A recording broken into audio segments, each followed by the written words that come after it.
Hello everybody! Today we're doing something different because we're going to review a movie.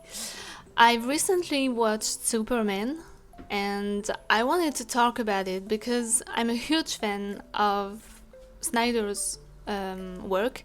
I'm not from his court, okay? Don't say that. I'm just saying that I love the dark take that he had on Superman. I also really love the Batman movies from 20 years ago, you know. So I decided to watch Superman from James Gunn to see the difference and to know how accurate it was to the comics, because sometimes, most of the time, Zack Snyder is criticized because he didn't really respect the comics theme of Superman, you know. I say Snyder, but actually Christopher Nolan he wrote with someone else. I don't remember the name. He wrote the story of Man of Steel and Batman v Superman, so Snyder is not the only one. So I'm gonna keep it simple. I made a list of cons and a list of pros for me. Let's get started. I'm gonna start with the cons. And obviously, I'm sorry, but I'm going to compare to Man of Steel because it's my reference. The biological parents of Superman, his parents, his real parents. I was a bit shocked when I watched the new movie. They sent him to Earth to kind of rule the planet because we as humans are not able to deal with it properly, which may be true. and they say that there are lots of girls, females. They don't say that like this, but you get the idea. And that he should repopulate the earth with a mix of Krypton and humans, you know. It's the idea in Man of Steel too, you know, when Russell Crowe tears Henry Cavill, you can be the bridge between two people, you know. But it's said in a way that is less direct, less shocking. Same as at the beginning of Man of Steel, when his mother tells him, "Make a better world than ours," you know. This has meaning, you know. It's powerful. It's more powerful than a simple message of saying, "This planet is go over there, repopulate it, and we'll be good," you know.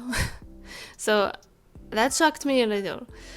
Then his adoptive parents. In Man of Steel, we had Kevin Costner and Diane Lane. They are both really charismatic. I don't say that to be mean towards the new actors, but they lack charisma, clearly. And they are not even that famous, you know. At least in Man of Steel, you had this huge amount of popularity, of charisma. You could identify to these actors because they are famous. In Superman, from this year, his parents are like, "We are proud of you, you're doing good things, keep up the good work," you know, and that's it. At least in Man of Steel, it might be controversial, but Jonathan Kent clearly wants to protect his son. He's like, "You can't show your powers outside, even if it means letting people die. You can't do that because humans are not ready, the earth is not ready for you, and they will harm you," you know.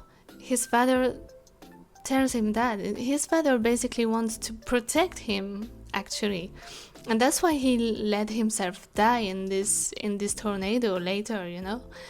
And I think also his mother had a very normal reaction when Henry Cavill's Superman tells her, "I found my real parents," and she's like, "Oh, that's great," but then quickly she kind of not sobs, but almost, and she's like, "I'm scared they'll take you away from me," because even though she's not his biological mother, she found him She found him as a baby. So I think they're much more complex and normal in Man of Steel than Superman. Then Lois Lane. Let's talk about Lois Lane. I don't like the take on the character in Superman, especially the scene when they're home and she interviews him as Superman and she can't stop poking him, you know? Like, what are you trying to do? I mean, you're supposed to support him. Maybe she does that so he questions himself, but I mean, he has to repeat several times, and I think David Corenswet is really good. He has to repeat several times that people were gonna die and that he just wanted to save them, and that's the core of Superman, saving people. So I really didn't understand Lois Lane's take in this movie. It's like sometimes she supports him, sometimes it feels like she doesn't. I don't get it, you know? I didn't like the colors either. But I know it's a James Gunn's movie. It's based clearly and really well on the comics. It's normal that it's very colorful, you know? But I don't like that because I prefer the dark side of the previous DC universe.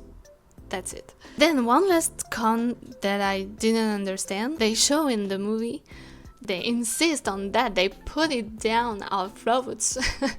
Like Superman doesn't kill anyone, like there are no casualties, you know? How is it possible that in a city of millions of people there are no casualties when buildings collapse and everything? I don't buy that. I'm not buying that. And you know, there was a lot of criticism towards Man of Steel regarding this point. First because Superman kills Zod at the end, but it felt like he didn't have a choice. Zod in Man of Steel is really brainwashed.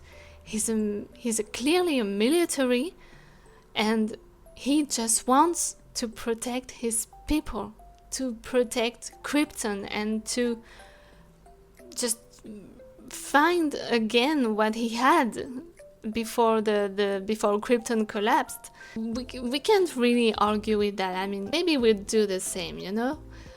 But Superman was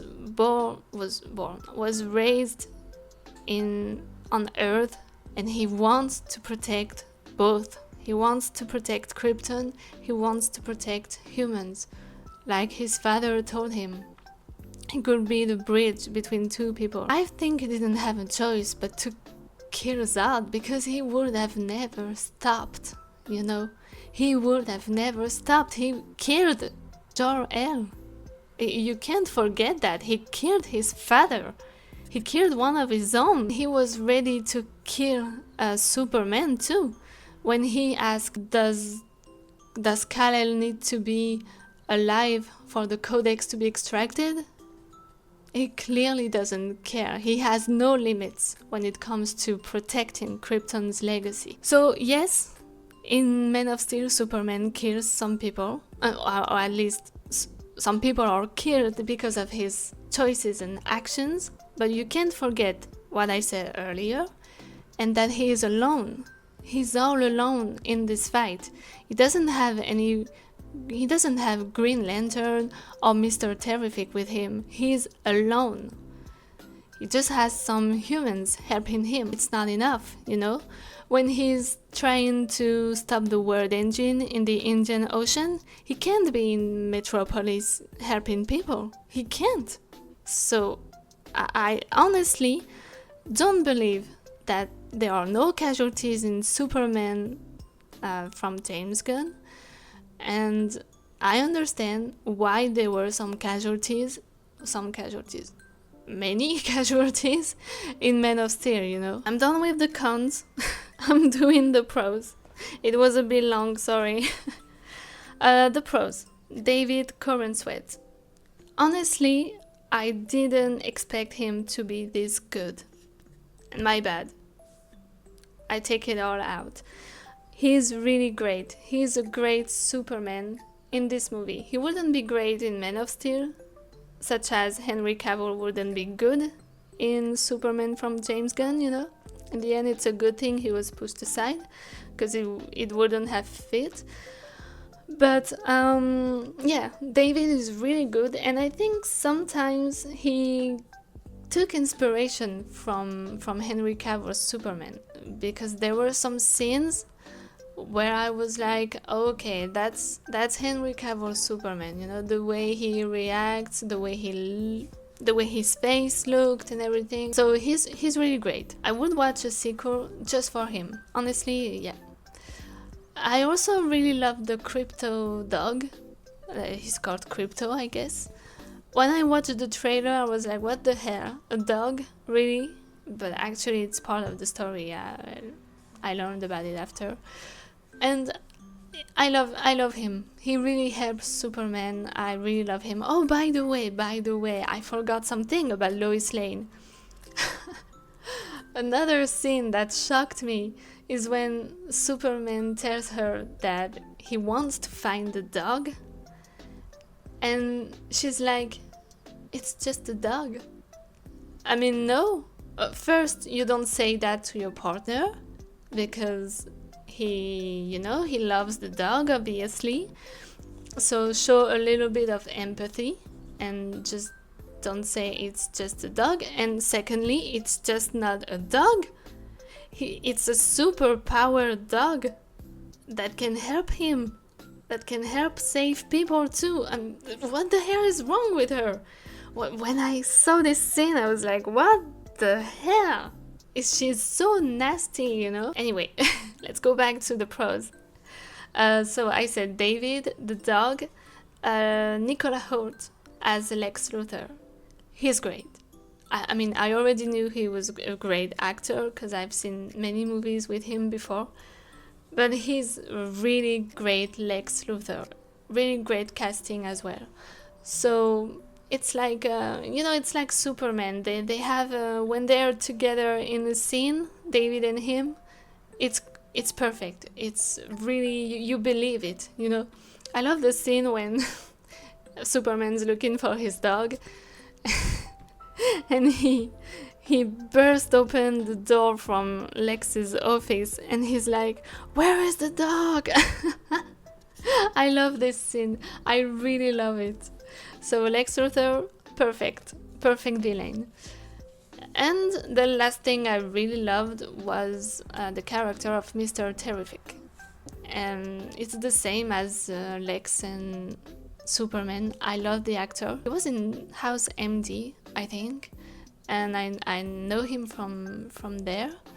I really love him. He's a great actor. He plays Mr. Terrific in a simple but very efficient way, you know. He's very well in his role and he doesn't do too much. It's just perfect.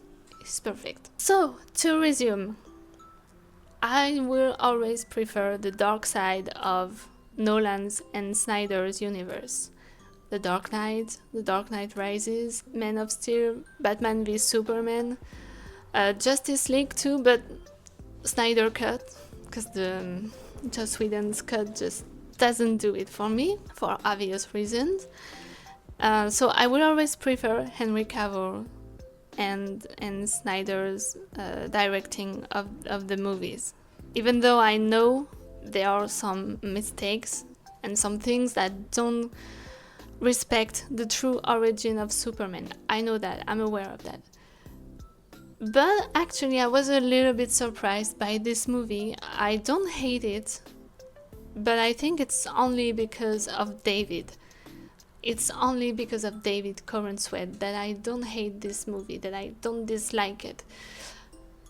I won't watch it another time. I've just watched some scenes again before recording this video, you know. I won't watch it again, you know. And if there's a sequel, I will watch it, but only for David. So that's it. That's all I wanted to say about this movie. I understand that WB wanted to infuse something fresh about Superman, something that will respect the comics and please the fans. I understand that. They go in the right direction, honestly, with James Gunn. They go in the right direction. I'm still grateful we had movies with Henry Cavill. I admit that it's a good movie that respects Superman's origin story. I just don't enjoy this Superman as the other one. That's it. Thanks for watching.